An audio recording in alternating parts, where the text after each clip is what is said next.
Things happened rapidly after that. First, Timmy ducked headfirst down into the hollow stump as though he were escaping a bullet. Mystified, Danny saw him quickly cup something into his hands and raise it to his mouth. "Does he have a goddamn bottle cached there?" Danny whispered wildly. But no. Suddenly, from out of the swamp came a weird conglomeration of sound. Dogs barked, bayed, and howled, big dogs, little dogs, soprano dogs, baritone dogs, hairless dogs, and shaggy dogs. Cats squealed and spat. Men shouted and swore and sang snatches of ribald song. Horses whinnied and cows mooed amidst the dreadful cacophony. And then they came. First came the rabbits and the partridge, and then the terrified deer, big deer and little deer, bucks, does, yearlings, fawns, running in every direction, whisking past Timmy's stump toward the river like animals fleeing before a forest fire. A pair of undulating red foxes slunk by. A great white Arctic owl flapped noiselessly overhead. A young bear broke from the swamp, blinked a moment, and wildly tore back. "Mother Machree!" Danny shouted, sidestepping a charging doe, gazing raptly at Timmy.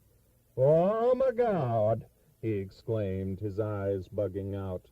For little Timmy was standing up and shouting into a microphone, howling, dancing, barking, braying.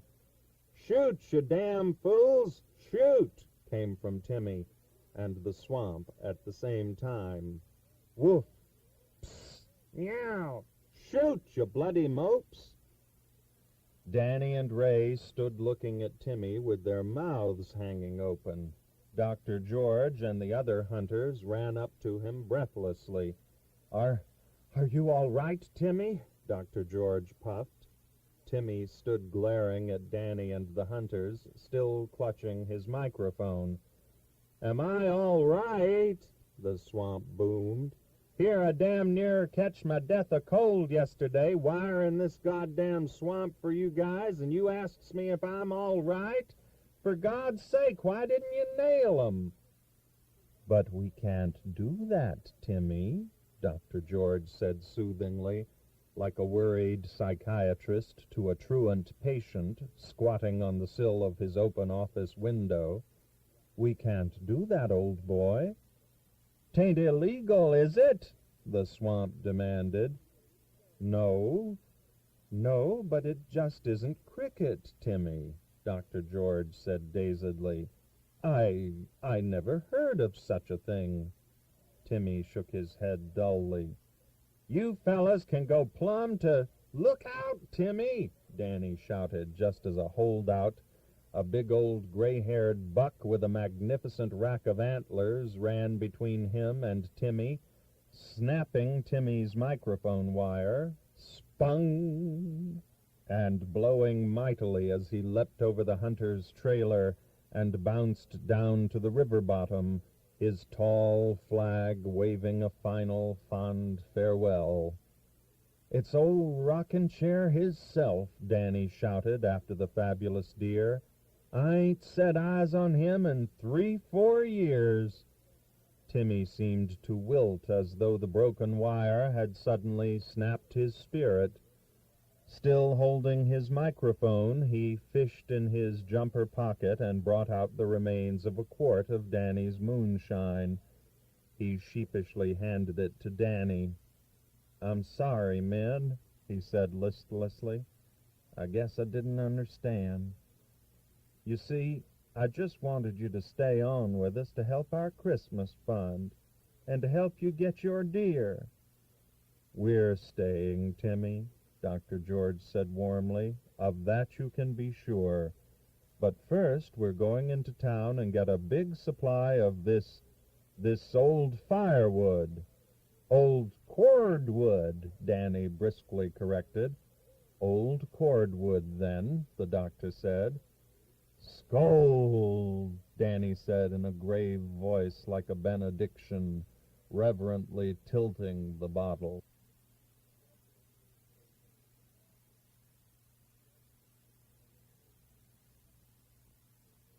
Number 14, The Raid. Danny had been making moonshine and beer at Hungry Hollow long before an obscure politician called Volstead had leapt to a dreary sort of fame by vainly dreaming that he could impose sobriety on a restless nation by legislative fiat. The only noticeable effect Prohibition had ever had on the Hollow was to place a greater strain on the resources of Danny's battered still, and perhaps to make Danny more careful. "They's more smellers and snoopers running around the woods these days than they's mosquitoes in our goddamn swamp," he had indignantly snorted. Yes, in those days a man had to be mighty careful. Wild raids and abrupt arrests had been the order of the day. There was the occasion, before repeal, when Danny had been arrested on suspicion, the time he was transporting a new copper coil out to Hungry Hollow for his overworked moonshine still. The smellers and snoopers had lain in wait in the darkness and had gleefully pounced upon Danny and his copper coil. They had unceremoniously flung him into jail down at Iron Bay, right in among all the other moonshiners. There they had held him for 3 restless days and nights until loyal Big Annie had put on her finery and ridden down to Iron Bay on the LS&C and posted his cash bail, all in wrinkled $1 bills. Crafty old Crocker, the Chippewa lawyer, had finally got the charges dismissed and the copper coil returned. "I suppose you met some pretty tough birds down there when you was in jail?" Buller had politely inquired when Danny returned to Hungry Hollow with his copper coil. "Nope," emancipated Danny promptly replied. "Not so tough. But I sure got some goddamn swell new recipes for making moon, though." Yep. Even after repeal, Danny and the boys still called his moonshine cookin' whiskey, not only to distinguish it from old cordwood, but also to avoid the possible inadvertent public use of the dreaded word moonshine. For repeal had not legalized the manufacture of moonshine whiskey. Permitting his moonshine to be called cookin' whiskey was not to say that Danny was not intensely proud of his prowess as a distiller. He claimed to be among the peninsula's best. After all, when he was a boy, hadn't he nailed whiskey crates for 3 weeks in a Canadian distillery? So proud, in fact, was Danny of his own brand of moonshine that he even stacked it up against old cordwood itself. Only the fall before, he and Charlie Jokinen had gotten into a heated argument over the relative merits of the 2 brands. Charlie was aghast at Danny's violent slurs on old cordwood. The argument flared fitfully for days and weeks. At length, he and Danny finally sat down in the back room of Charlie's with an open quart of each brand before them.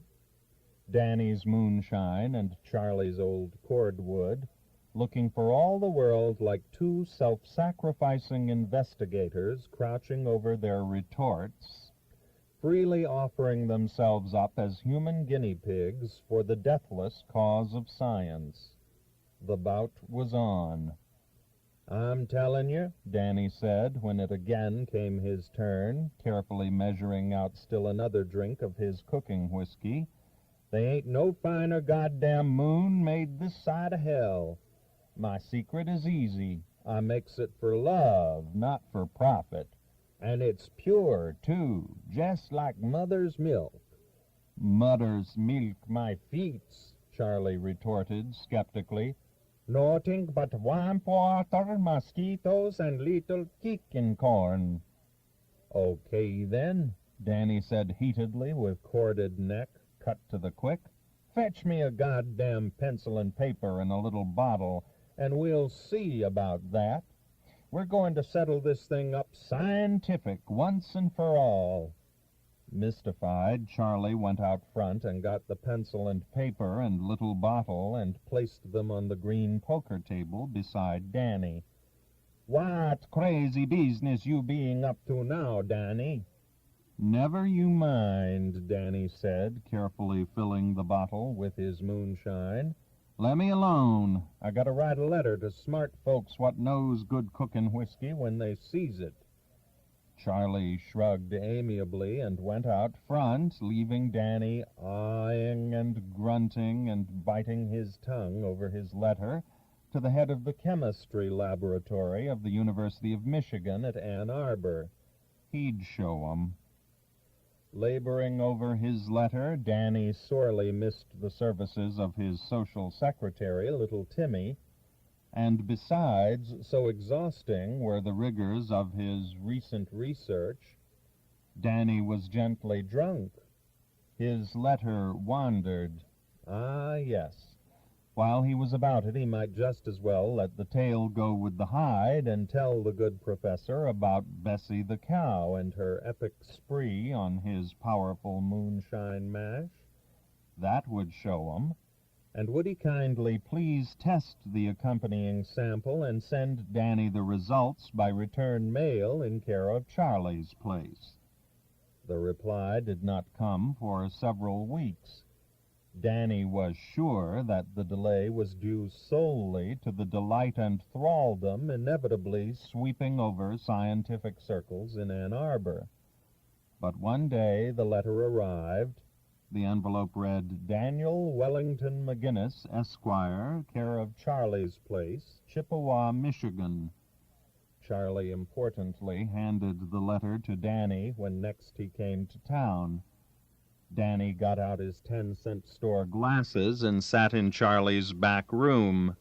He read the address over aloud for several minutes, and then, at Charlie's insistence, finally opened the letter. Ahem. The report was brief and to the point. "Dear Mr. McGinnis, we received your recent specimen, and we regret to inform you that in our opinion your cow is suffering from sugar diabetes." Charlie leaned over the table on his hands and regarded Danny intently with his faded blue eyes. "What does it say?" he asked. Danny peered over the tops of his glasses at Charlie. He said quietly. "Imagine the poor taxpayers forking over money to support the likes of them." "What does it say?" Charlie insisted.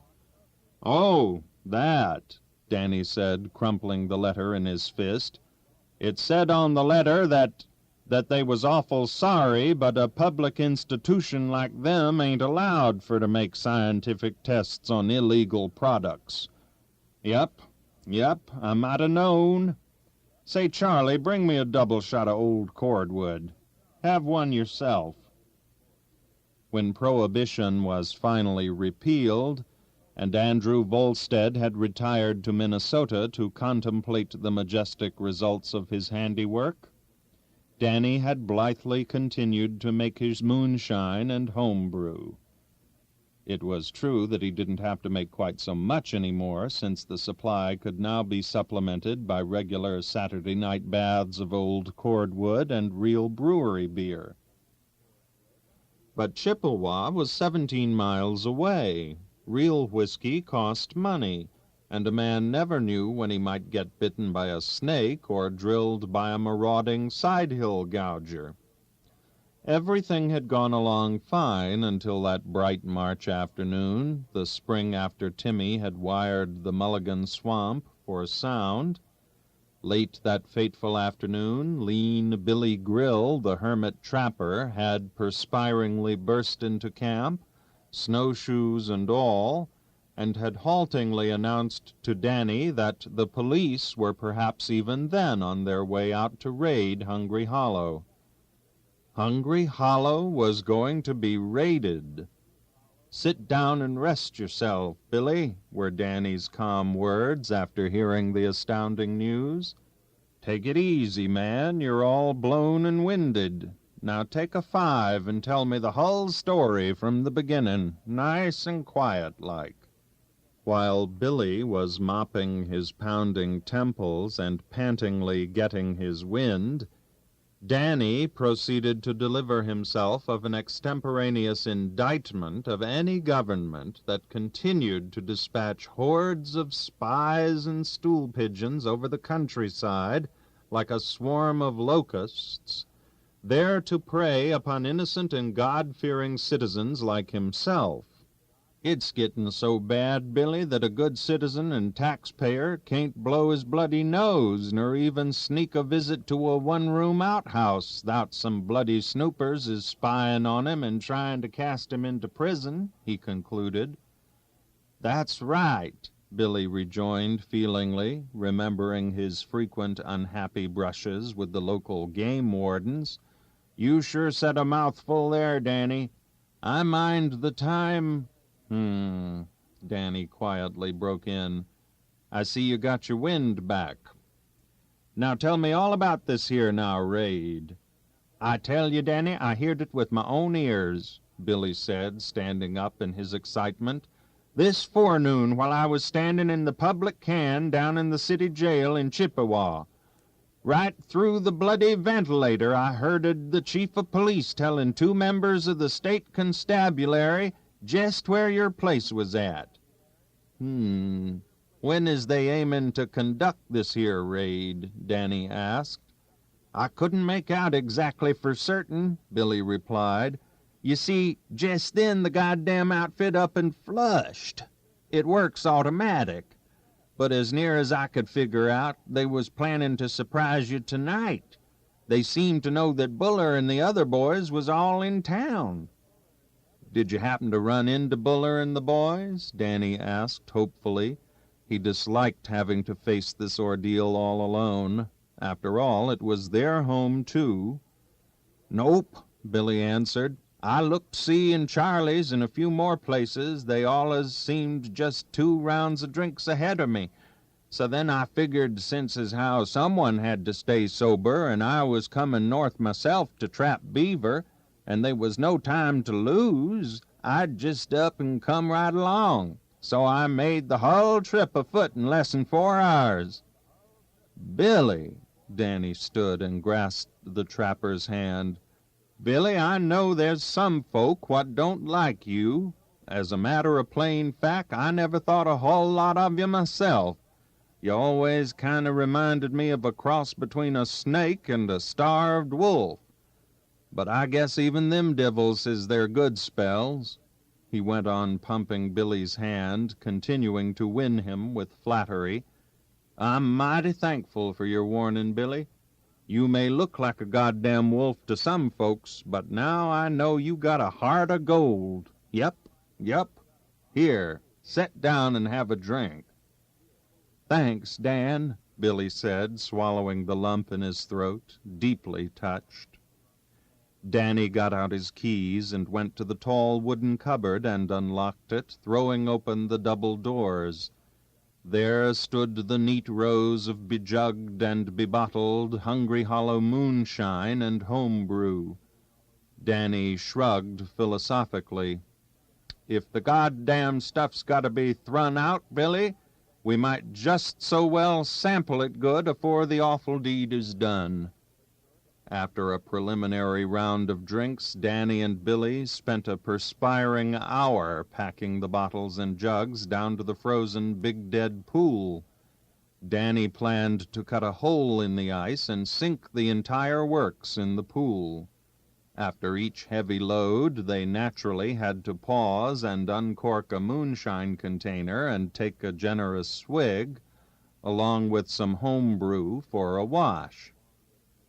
The March sun was a sunken glow in the southwest when they were through. "Say, Danny, how's about your still?" Billy suddenly remembered. Danny squinted at him keenly. "Never you mind about the bloody still, Billy boy. That there's miles away, snug as a bug in a rug, hid safe in the Mulligan Mountains. Neither you nor this here Sherlock Holmes could find old Danny's still." As he spoke, his battered copper still nestled in the little swamp less than 100 yards away. But since it had snowed hard 2 days before, indeed the devil himself could hardly have discovered it. "Well, then, can I give you a hand making the hole in the goddamn ice?" Billy might have been a wolf, but he was a willing one. "And I'll help you throw the stuff in." "No, no," Danny said. He looked up at the sky. "I'll do it later. The damn stuff's out of my house now, and it's near to dark. If you're going to make your camp up on Connor's Creek tonight, you better hightail, Billy. You better not be here when the law arrives." Danny sniffed. "I'll face her all alone, as usual. Here, take this last jug along with you, and let's have jest one more snort afore you go." "I don't mind if I do," Billy said. "Thanks, Danny. Hirsch bumps." "Drink hearty, Billy," Danny said. "You're a real pal. Skol." Danny accompanied the wavering Billy from the camp to the top of the Mulligan Ridge. He had to help him adjust his snowshoe harness. "Goodbye, Billy," he called as he stood watching the lone trapper weaving uncertainly along the ridge in the fading light, slowly swinging his jug, finally reeling from sight into the dense Silver Lake hardwood. Yep, Danny said, squinting one eye after Billy and biting his lip. "That there fella ain't no cross between a snake and a wolf. They's another critter in there. He's part fox, too. Mebbe he's figured out this raid business just to get hisself a free skinful. But if he's fooling old Danny about this here goddamn raid, I'll trap him alive and mount him by hand and hang him in plain sight over the goddamn bar in Charlie's place." Whereupon Danny hurried down the ridge, locked the darkened camp from the outside, and then scampered over to Bessie's woodshed and locked that, too, from the outside. He then crept nimbly through Bessie's window, carefully closing the window from the inside. He stretched and yawned. He had put in a hard afternoon. Yep. He would take a little snooze alongside of Bessie before he inaugurated his private scorched earth policy. He pulled down some fresh clover hay and nestled against warm Bessie, who lay placidly chewing her cud. "Moo," Bessie lowed contentedly. Yep, whispered Danny. "Let the goddamn raiders come, Bess." It was midnight. The lonely March moon bathed the rigid, gleaming snow shield of the iron earth in blue.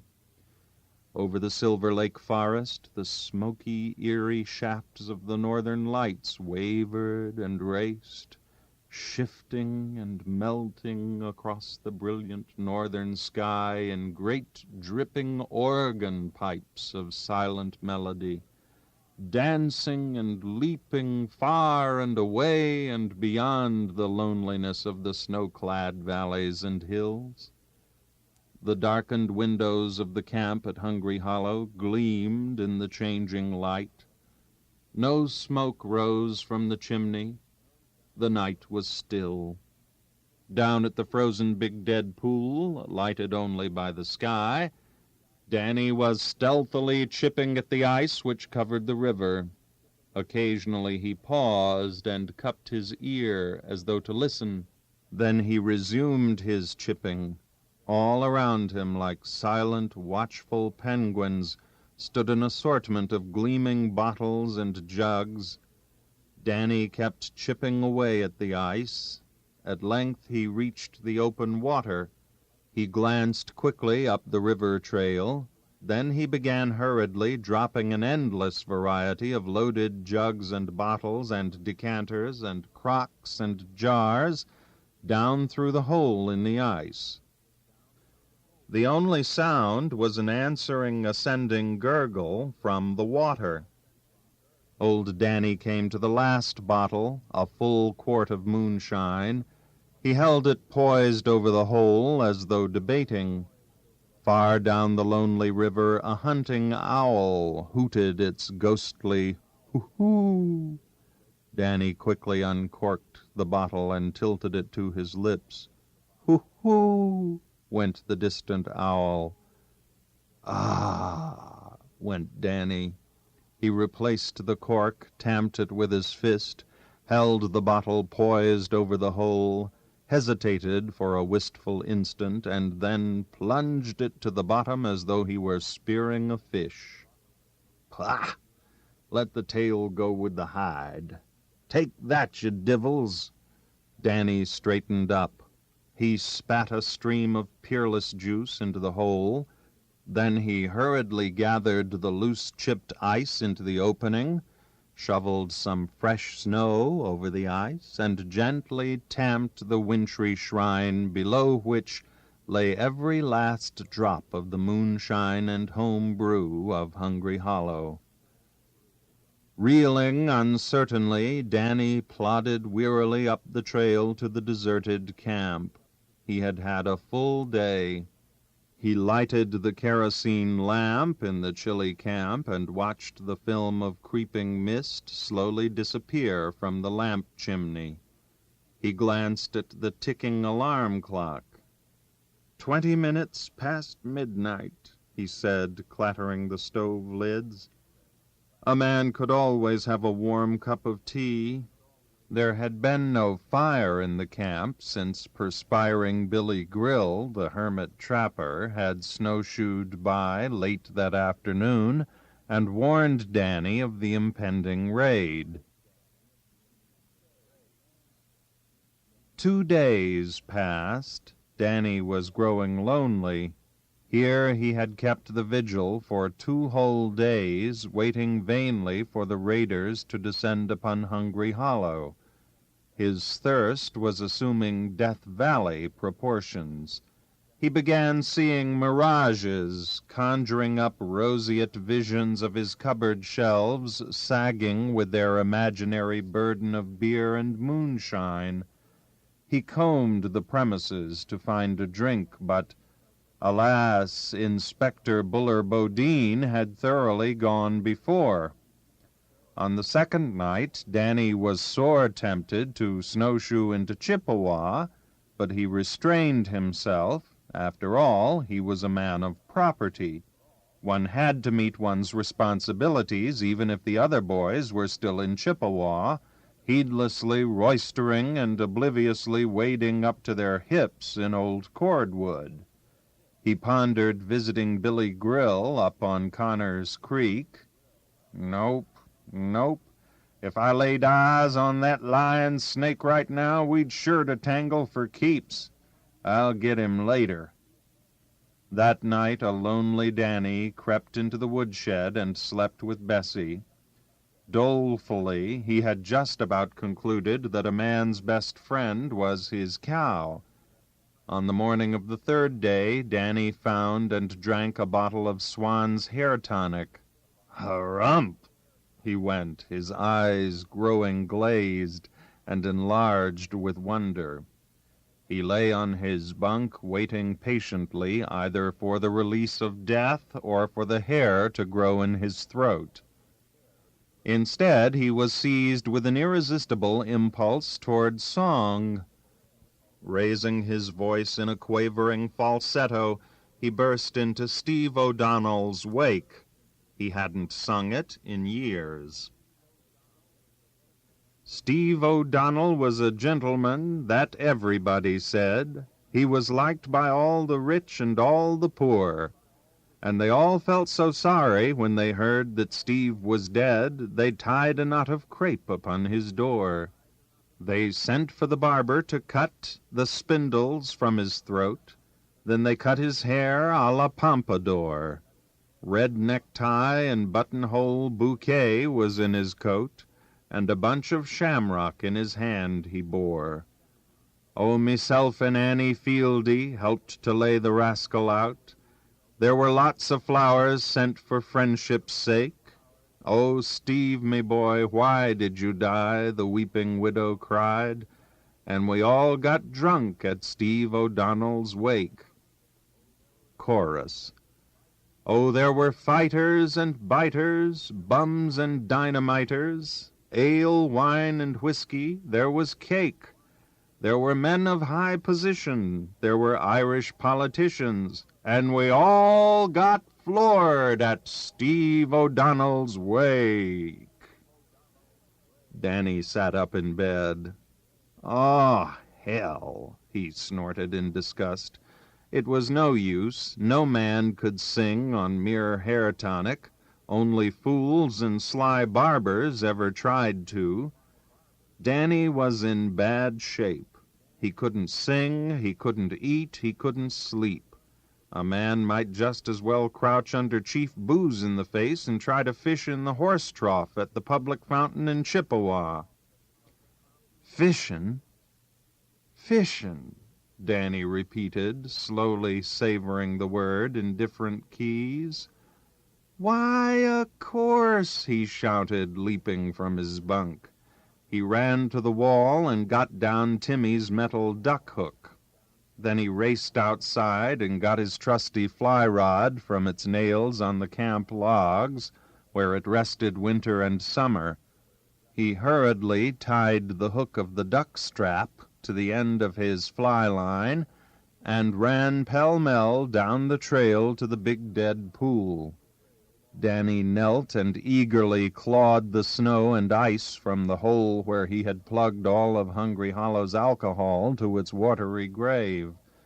Singing Steve O'Donnell's wake with new gusto, he lowered the duck strap and fly line into the hole and squatted on his haunches, fishing as he had never fished before. I don't give a rattling goddamn if the whole world catches me, he muttered to himself.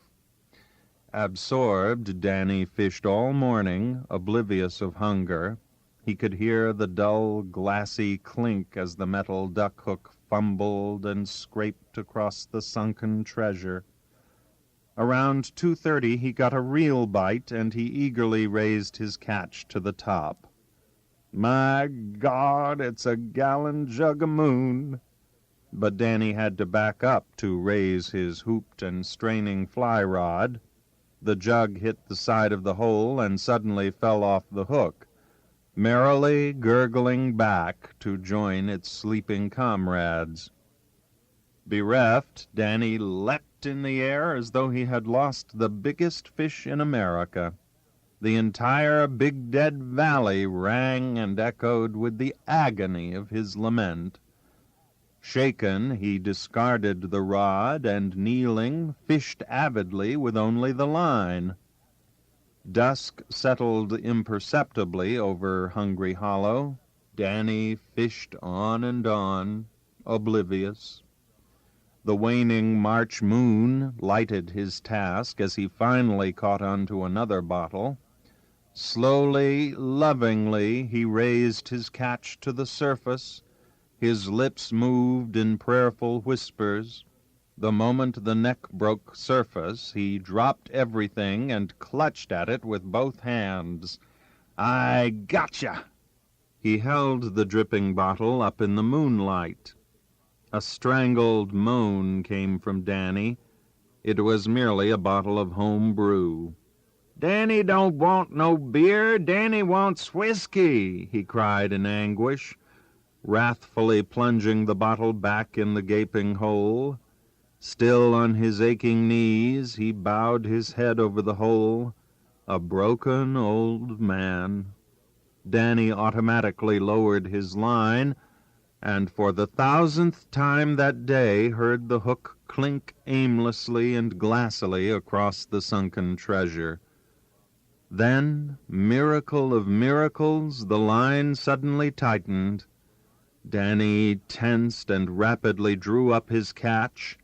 In a thrice he was clutching to his bosom a glistening and dripping gallon jug of moonshine whiskey. He knelt in the moonlight and dazedly shook his head in wordless thanksgiving. Just then there was a salty, frozen crunching on the snow behind him. He wheeled around, still on his knees. "Oh, my God," he whispered. Slowly advancing were two uniformed members of the state constabulary. They were wearing snowshoes and walked curiously bow-legged. They seemed to be in great distress. They stopped at the edge of the snow-covered bank above Danny. The blue moonlight gleamed on their police badges. "What you doing, old man?" one of them wearily asked. "Fishin'," Danny wearily replied. "Are you old Danny McGinnis of Hungry Hollow?" the other trooper asked. Yup, this is me, and this is it," Danny gulped. "Though neither of us is a hull lot to brag about." "What you got there in your arms?" one of the troopers asked. The inquisition was on. "Who, me? Oh, that. Why, of all things, I'm damned if it ain't a gallon of whiskey," Danny replied weakly. "Whiskey?" the two troopers breathed. There seemed a note more of wistfulness than official triumph in their voices. The subtle intonation was not lost on Danny. He quickly rose to his feet and held the jug up to the moonlight, sighting it carefully. Yep. A full gallon of the rarest old whiskey in Michigan, if not in the whole bloody world." He paused and blinked, sparring for words, and then warmed to his theme, talking rapidly and glibly like a desperate barker trying to hold a reluctant crowd at a sideshow. "Would you fellas believe it? This here whiskey's been planted in this pool here for going on nigh half a century, so long ago that you young fellers was nothing but a twinkle in your paw's eye. It was old Angus Ferguson, the king of the white pine, what put it there. Did you ever hear tell of him? Yep, poor old Angus." Danny shook his head. "He done it one night when he was half snaky. He was an awful Angus when he was drinking, and stubborn, too. Right here is where he thrun it. I saw it with my own eyes. I tried to stop him, but he done it so quick-like. I kept saying to him, pleading like, 'Don't, Angus, listen to reason, Angus. Now, Angus, please refrain,' says I. But it was no use at all. He thrun it in, the hull full gallon." "Listen here," one of the troopers began ominously. Danny was not to be stopped. He shrugged and shook his head sadly, and the torrent went on. "Man and boy, I've spent years out here fishing for this goddamn jug. It weren't only for the whiskey, but sort of the sentiment, too. But now, in a way, I'm kind of sorry I finally landed it. Sounds sort of crazy, don't it? Still in all, you know how a fella kind of gets attached to doing a certain something. I guess we're all creatures of habit, the high and the low.